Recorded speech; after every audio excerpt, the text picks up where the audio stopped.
Good morning. This is Harshit, your tech host for today, and welcome to today's Tech News Bulletin brought to you by IT Voice. Nothing issued a corrective patch named Nothing OS 2.0.2a to address camera issues. A new update, Nothing OS 2.0.3, brings multiple improvements. Users can now use the Zomato Glyph Progress Support feature. The update introduces a compass widget for the home screen. Enhancements include faster keyboard animations and improved haptic feedback. The update brings an increased screen recorder capture resolution. Next up, we have Firebolt introduces the Crusader smartwatch in India. Features a rugged design and a 1.43-inch AMOLED display. The Crusader offers Bluetooth calling with inbuilt microphone and speaker. Firebolt Health Suite provides wellness features like SpO2 and heart rate monitoring, multiple sports modes, and an IP68 water dust resistant rating are included. The device can be customized with various watch faces.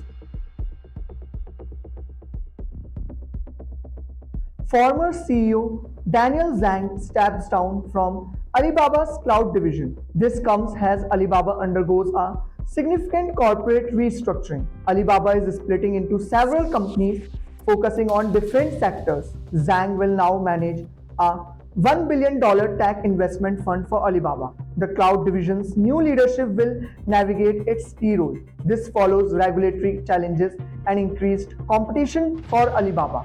Meta is working on an AI model similar to OpenAI's ChatGPT-4. Investments are being made in NVIDIA H100 AI training chips. Training for the new AI model is set to begin in 2024. The AI tool aims to mimic human expressions and assist in debugging code. Meta has launched Code Llama for generating and debugging code. Initially, the AI tool will be freely available for creating AI utilities.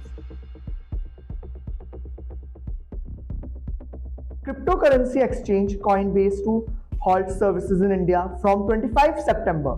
Coinbase has stopped new user sign-ups for India. Users are urged to withdraw funds by the specified date. The decision follows a review that identified non-compliant accounts. Accounts will be disabled, but users can update their information later. Regulatory pressure has previously caused the halt of Coinbase UPI service in India. Kumamoto City in Japan to introduce robots for virtual classroom attendance. The robots will be equipped with microphones, cameras, and speakers. This is in response to increasing truancy rates due to anxiety and bullying. The robots facilitate two-way communication for absent students. The initiative aims to reduce anxiety and encourage return to physical attendance. Truancy rates in Japan have risen due to factors like bullying and the pandemic. At last, Google Photos is set to support the Ultra HDR image format. Code evidence was found in Google Photos version 6.51.0.561.138.754. The new format will offer enhanced picture quality with a broader brightness range. This feature is expected to roll out with Android 14. Google previously added HDR effects for videos. Magic Eraser feature was also introduced for Google One subscribers. This is Harshit signing off. Stay tuned and follow IT Voice for the latest tech news. NPCI GSF23 के तहत नए launches होने वाले थे। सबसे पहला आता है हमारा रेजर पे, जिसने कि सब्सक्रिप्शन बेस्ड यूपीआई ऑटो पे कर दिया है। नंबर 2, बहुत बड़ी न्यूज आ रही है, अपने वॉइस नोट को यूज करके भी यूपीआई पेमेंट्स कर सकते हो। नंबर 3 बहुत अमेजिंग है, आप अपने एलेक्सा को बोलोगे एलेक्सा पे माय बिल्स एंड एलेक्सा आपके पूरे पैसे भर देगी। सो बहुत अमेजिंग है ना। एक चीज बहुत अमेजिंग और है, वो है हमारे IT शॉर्ट्स का फॉलो चैनल, तो फॉलो करो। बाकी सारी चीजें कैप्शन में है। मिलते हैं कल नए रील के साथ। Bye bye.